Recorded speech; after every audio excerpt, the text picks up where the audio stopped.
రామని చెప్పింది.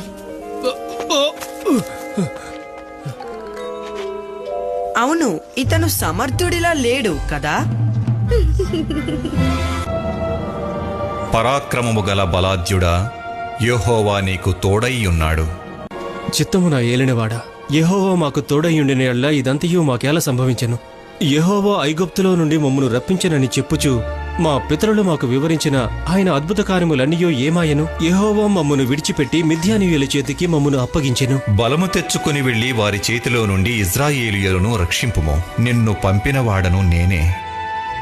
చిత్తము నా ఏలినవాడా, దేని సహాయం చేత నేను ఇశ్రాయేలీయులను రక్షింపగలను? నా కుటుంబం మనష్షే గోత్రంలో ఎన్నికలేనిదే.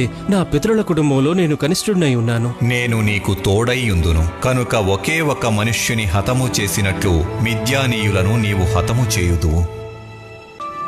నాతో మాట్లాడుచున్నవాడవు నీవే అని నేను తెలుసుకున్నట్లు ఒక సూచన కనబరచుము. నేను నీ వద్దకు వచ్చి నా అర్పణమును బయటకు తెచ్చి నీ సన్నిధిని దాచిపెట్టే వరకు ఇక్కడి నుంచి వెళ్ళకము. నీవు తిరిగి వచ్చు వరకు నేను ఉండెదను.